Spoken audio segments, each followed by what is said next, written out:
Hey guys, how's it going? Tyler here, OrionTrek50, and today we got kind of an instructional video. Today I'm going to teach you all how to beat the booty on this ultimate map, Zen Garden, the new Hydro Dam, the new hardest map in the game, if I already got a strategy for it. And I must say, it's pretty darn good. So let's get this going. We're up against iSuckABattles here. He helped me with a lot of testing and stuff. Arguably the best player in the world, so yeah, probably a good person to test up against.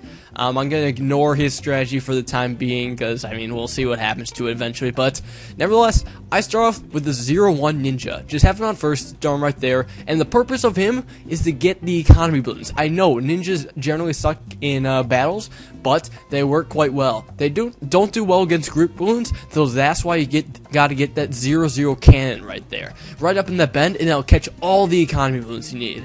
Also, Ninja, get up to 1-1 as soon as you can, just so you can catch all those regular balloons. You know, you don't want to leak any. You know, you kind of want to hold up lives just so you can be slightly more safe in later rounds. Ceramics can be kind of deadly. Maybe not so much with this strat, but if you get, like, unlucky with an insta-regrow, you kind of want to have more than 104 lives. So anyways, round 3 coming around. Let's get that tack shooter up.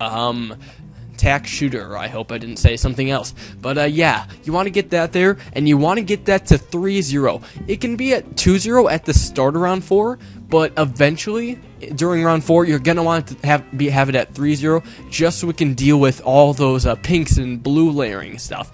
And surprisingly with that, you're not gonna leak much overall. You know, it's a relatively safe start that'll, you know, keep you safe. iSuckABattles is losing a couple lives here. Me, not so much. I'm managing to hold, almost all my lives. There goes a couple, but not too big a deal. It happens. At least I'm more than 104. So anyways, yeah, the Ninja, what's good about it, it attacks quickly and does well against the AI balloons that come on a different path. That's actually something you have to worry about sometimes. Sometimes the AI balloons can be a huge trouble. It's been the cause of death of so many Zen Garden players. It's just crazy. So, I mean, you definitely want to be able to take care of that well. So, yeah, get up that Ninja. Also, I'm getting another tack shooter just to 1-0, just so I can deal with blacks next round. I'm also upgrading my Ninja to 2-1. That is what you want to do to clean up balloons there. And also, as the AI balloons become more and more dense, you're going to need more and more popping power to deal with those. So here we got some blacks. I got my tack ship up to 1-0, and sure enough, I can handle them. All those tacks flying around stuff allows me to handle blacks pretty well. Of course, then there's the AI balloons, which will kind of sneak through and distract my Ninja a bit. Whatever's.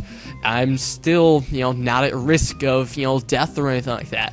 And shortly, you know, like, all of my weaknesses will be gone. Like here, I mean, there's a few group balloons might hurt the Ninja just a bit. 1 life gone.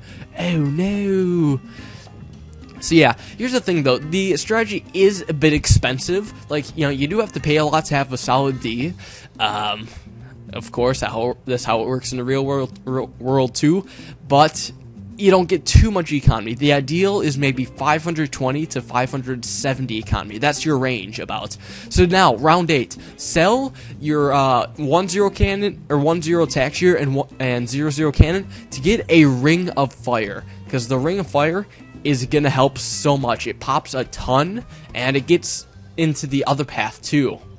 So you're gonna be pretty much safe for like round 13 as well. So yeah, you see iSuckABattles, he has a few more economy than you know, I do, but his strategy isn't gonna last him too long. He's gonna start becoming more and more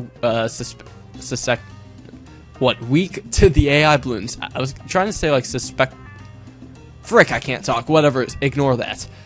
But now we gotta get the village. Why the village, you say?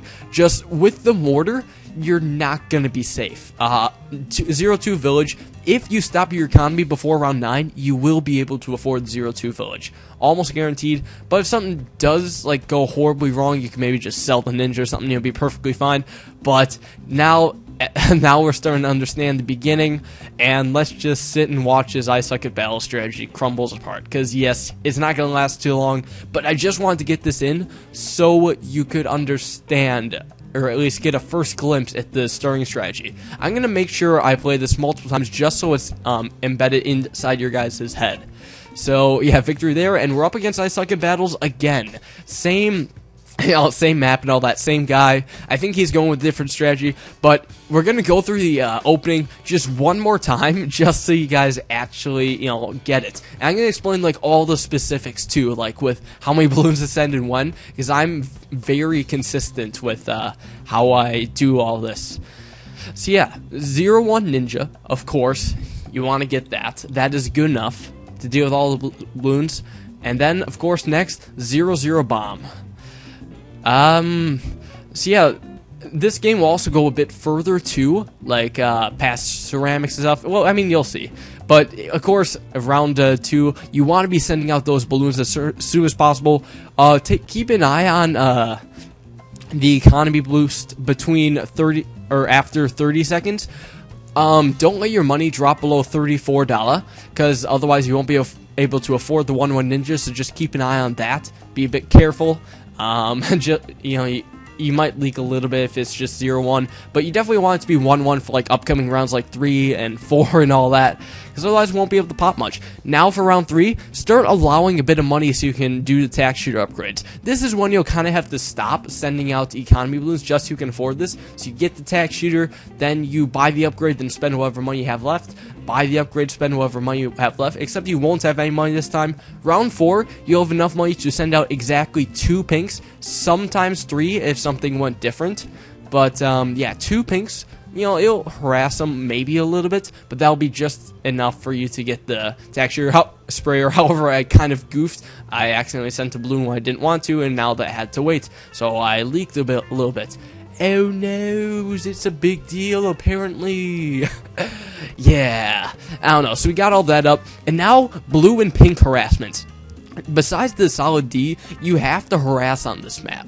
You know, sometimes your opponent's defense won't be completely perfect, so you want to dwindle down their lives. On round 5, that means spamming blues and pinks. You want to layer it, so, like, your opponent's towers cannot handle all those balloons at the same time, and that just kind of screws them over sometimes. Like, I suck about, he's down 99 lives already because of the harassment. Keep that up, and he'll be down to 0 eventually. Yeah. However, I kind of don't want him to lose here because we are testing, you know, the capability of my strategy. I should have gotten my ninja up to 2-1 shortly, but nope, now we're going to lose maybe 7 lives or so. Yeah, those could be valuable in the future, so I mean, yeah. Might want those. I'm still not upgrading my ninja. Maybe you could go without, but I feel this guy would also help for cleaning up black balloons as well. So yeah, there we go. I finally got it. And again, blues and blacks can layer over each other, but greens and blacks cannot. It's like a weird combination of like blues and greens and blacks will screw up your opponent. Greens mainly like for economy, because you do have to spend all of your money, you know, before the next economy boost to make it most, you know, worth it. But then sometimes just spam blacks afterwards, see if you can get any lives on him, because, let's see, do black balloons cost Ice Like a Battles any lives? No, but they might cost other people some lives. Oh, and they are even getting some lives on him. So make sure you have $1,500 set aside before round 8, because the towers you sell cost, or the money you get back from selling stuff, is slightly under $1,000. So, yeah. Now, round 8. Round 8 harassment involves regrow black followed by a bunch of yellows, and that will just, you know, cost them a bunch of lives. For round 9, you could either not send any economy boost during it, or send exactly 1 economy boost during round 9. That will be, you know, that will be good enough. You don't want to go anymore, otherwise you won't be able to afford the village, and that would be definitely bad. You would probably have to sell the ninja, which is another good part about the ninja. It doesn't add too much to your defense, so you could sell it if, you know, you're in a bit of a sticky situation, and then buy it back over time. It's not too hard. So yeah, getting that village up, you'll definitely be able to get radar scanner before round 12. I assure you have done this like 50 times, like ridiculous. I've spent so much time testing this that, yeah, it's become pretty much pattern, you know, and just repetition. But nevertheless, this map does get pretty fun, especially in the later rounds, and I'm going to leak a bit. Oh well, it happens. Make sure your attack shooter is 4-1. That extra range will help out quite a bit with defeating the AI balloons. And also for the village, don't necessarily upgrade it right away. You might want to make your opponent think you don't have money for the village, so they'll waste money spending like an attack. And on Zen Garden, money is freaking very important. You definitely need the money. So round 13, you want to get a 3-0 cannon. Again, don't buy it necessarily until you see the rush, or until like about round 14, because I mean you're definitely going to need it for round 15. But yeah, see if you can entice them in sending the rush. You actually want it more in the corner than away from the corner where I put it. But yeah, I kind of put it in a different spot. So anyways, here we are again, round 15. I got my 3-0 cannon up, and now you want to get 2 tack sprayers up, because those will shred the ceramics. If you're a bit short of money, sell the ninja, get another one, and then buy the ninja back. It'll help. Maybe a third one to either 0-0 or 1-0 could help too, but I mean really should be fine. Then the ninja, it kind of depends on what you do with it. You could upgrade to 3-2 to help out with the economy balloons, or you could not. Also 3-2 will help out against the ceramics quite a bit. So I mean, yeah, it's the opportunity, or it's an option. Here's a ceramic. Yeah, it got eaten pretty well. I would actually suggest not upgrading the ninja to 3-2 right away, but instead getting a 1-0 tack shooter. And also the bomb tower. 3-0, 3-1, and 3-2, they're all decent. 3-2 is definitely the best, obviously. So, yeah, I would definitely recommend that, because also it splashes well and gets the balloons that come on the natural path, I guess. But, yeah, so we're talking about just a mortar versus village, and yes, the mortar is weak to camo ceramics on this map. If I play you on this map, and I'm actually going try hard, if I see you using the mortar, camo ceramics. It'll almost always work unless you have like a balloon jitsu or something. So anyways, for round 18, I gotta get Moab Maulers. 2 Moab Maulers will be good for this. I forget why I'm getting 3. This is actually an early game. I'm playing all these in succession and then learning from mistakes of the past game. You know, we're kind of learning. So here comes this round 18 rush. See if we're able to defend it. Okay, so it looks like we're doing okay so far. I have the attacking back for the Blade Maelstrom, but there's just going to be so many balloons getting by.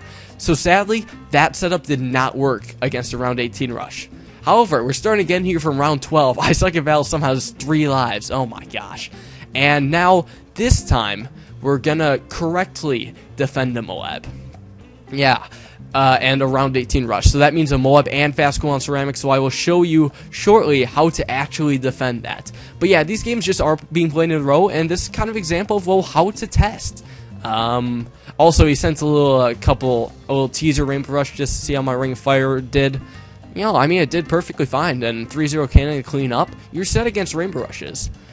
So you want to get that. Again, you know, don't get it right away, just so you can entice your opponent into sending stuff, trick them into spending lots of money.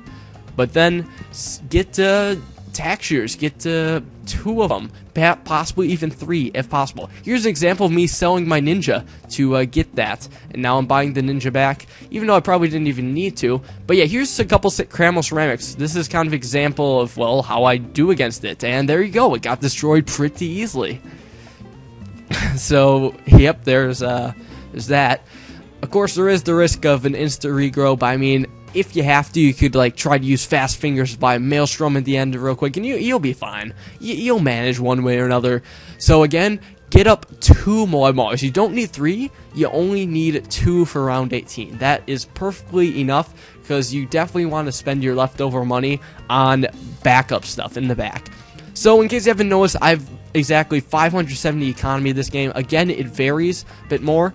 If you have less money, then your opponent probably does too. And the nice thing about this map is that your opponent cannot send a really strong attack without either selling stuff or just not buying anything for a really long time. And you'll be able to see that coming. If you like notice them selling some stuff, that's when you know they're going for like in almost all in like Rainbow Rush or Ceramic Rush, and that's when you like want to prepare yourself. You know, if they're not buying anything like before round 18, they're definitely going for a round 18 rush. So I mean, be prepared for that. So yeah, let's get up a round 18 defense. Hurry up. So yeah, 2 Maulers and also double cluster bombs in the back. You definitely want to have that. So here it comes. Here comes the Moab. Let's see if we can defend it. And then a bunch of fast going on regrow ceramics. So let's see what happens this time. He sold like a bunch of stuff, so that there we go. It's an indicator he's trying to buy more, but it's not exactly getting through. A couple got through, but barely any, like 6 lives, and that's gonna be the end of I Suck at Battles. So yeah, that is how you defeat a round 18 rush. What about further? You know, What about past round 18? Because I must say, the BFBs and fast on Moabs, those can be kind of deadly. So here's the next game we played. I actually sped the beginning up 2 times, just because I do want to talk about something else in the meantime. But you guys can just observe the starting strategy in the beginning, and that is village versus mortar. So yes, on this map, it's short and you have low amount of money, so you're gonna want to go mortar. But here's the thing. It is rather weak to camo ceramics, and here's why. Sure, the mortar will decamelize the ceramics, but there's a chance that the ceramic will get far enough before being decameliized, and if it gets decameliized when it's already past the ring of fire, you're screwed. That's 104 lives down the drain, and chances are you probably won't have 104 lives on you. So, yeah. That's it's definitely something to consider. I just would not use the mortar for that map. Also, the village is very, very helpful. Not to mention, the 10% price decrease makes up for the extra cost that initially costs. Also, the 0-1 upgrade for the village doubles the attack sparrow's popping power, which is very useful for popping ceramics and fast cooldown regrow ceramics. You definitely want that. So I would definitely recommend the village over the mortar for this map. I know some of you might want to try to get like more economy or something, but it's just not worth it. You're going to be weak, maybe against like 99% of players. You'll be fine with the mortar, but if you're playing against me, you're going to want to go village. You're just going to put that out there. So yep, normal start, getting the ring of fire. That thing's just a bit too good. I hope Ninja Kiwi doesn't nerf it, because we kind of need that for this map. Instead of 571. Again, if you want to be extra safe, don't even send out a single economy boost on round 9. Just stop before then. But if you want to be a bit more risky, send 1 economy boost. That's all you can afford. Nothing more. 1 economy boost on round 9. So then, getting up the village again, you might be a little bit short this time. Like, look, I'm $8 short this time. But luckily, he's not sending anything out. And if it's something like just as simple as a couple camo pinks, my ninja's got that. So really, he would have to devote a ton of money to a camo attack. And if I defeat that, he's screwed. So it's just not worth it. So can ceramics actually sneak through the mortar? Oh yeah, so that's what we're talking about. I'll explain later. And I already explained that, how camo ceramics, will just get hit way too late, I guess. I hope you guys understand that. Ice Like a Val's just trying some different stuff. It hasn't quite been working out for him, but it seems that my strategy has been working out. Again, I'm getting the 3-2 ninja. I don't know. Is it quite worth it? I mean, Balloon Jitsu is definitely helpful. It's definitely worth it. But here's the thing. Something I want to talk about is round 20. On round 20, natural ceramics come in that lane, and you have to stop them somehow. Balloon Jitsu is very helpful for stopping them while, the opponent might be sending a rush or something. So, yeah.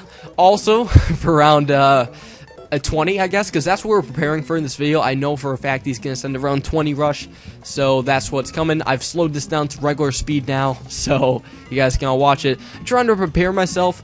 I've got a couple maulers, got a Tasher in the back for Blade Maelstrom just in case, and you want 3 maulers for round 20. But here's the thing, don't get it right away. I'm not quite sure if I do it in this game specifically, but you want to use the ninja ability. You might have to sell a thing or two to get it, but what you want to do, you want to wait till your opponent sends a rush, activate the ability, then sell that ninja to get a bunch of defense back, and you will have a really high probability of defeating that rush. That is another reason why I use ninjas in this map. The ability is just amazing. Very, very helpful. So let's see. Do I do it this time? I'm not quite sure. Let's just see how this ends. But I'm going to say it does kind of end poorly. I think I'm going for like another Ring of Fire. Let's see how this turns out. So anyways, here's an example of how deadly these ceramics can be. Look at all these lives going through. That's going to hurt right there. What am I down to? 39 lives. 38. Yeah. You definitely got to have like Bloon Jitsu or something for then. And here comes like a bunch of Moabs or something, fast going Moabs, and they're all just gonna get through, and nope, lol, nope, I just got destroyed there, so that defense didn't work out. Let's try this again. This time, I'm not up against Ice Like a Bell, but Mo Money, and Mo has helped out so much with this strategy. I'd like to thank him personally. We were like the first one. I tested this with him first, and now I tested it with him last. And he gave this little tip, I guess, secret tip. That, hold on, my computer froze. Okay, that allowed me to get 50 more economy than usual. However, I'm keeping that secret for now just because I like to keep the best secrets to myself. If you can get an extra, you know, more economy, if you can get like above 600 and stuff, this defense will help you for fast cooldown Moabs and BFBs and all that stuff. So yeah, let's take a look at my strategy for this. Trying to buy a bunch of stuff. I have that Bloon Jitsu because I gotta be ready for round 20 natural ceramics. Mo's talking about how much money he's got. $12,000. Holy crap. So this is going to be a big rush, and we all know it. It's not coming right away. I don't know why he doesn't send it right away, but you might as well think... Oh yeah, he wanted to be safe against the natural ceramics. That's why he didn't send it. Yeah, you can't exactly sell stuff then. $18,000, guys. $18,000 rush right here. So let's see if we can defend this somehow. And like I said before, let's use the freaking sabotage supply line, slowing all balloons down twice, getting a blade maelstrom here, and guess what? I have 4,000 extra dollar. Blade maelstrom will help you out, but I'm also getting a 4-2 cannon. So look, there was like 4 fast cooldown mobs here, and now there's 2 regrow BFBs. See if we can take care of this. Might have to use blade maelstrom. Nope, not yet, but there's a couple more. Let's see if we can just take him down. Well-timed blade maelstrom. There it is, and we got it. Somehow, 25 lives lost there, but we were able to defeat an all-in round 20 rush with 2 regrow BFBs and 3 or 4 fast cooldown regrow Moabs. So yeah, that is my strategy. Again, I'm keeping that one little secret to myself, but maybe some of you guys will be able to figure out, maybe not. But it is... or not, it is an ideal situation. If you're against like a non-aggressive opponent, you might be able to get 600 economy pretty easily. Then you can defend against that round 20 rush or send one of your own. But yeah, that is my strategy. Hope y'all use it to totally pwn on Zen Garden. Because not too many are going to know about this. Pretty sick strategy if I say so myself. So yeah, give the video a like if you if this helped you at all. I'm pretty sure it will. And there's also some who've come up with their own strategies and all that, which is fine, but I'm going to be using this one. So, thanks all you guys for watching. Hope you enjoyed. Catch you in the next episode of Bloons Battles, and I'll see you all next time.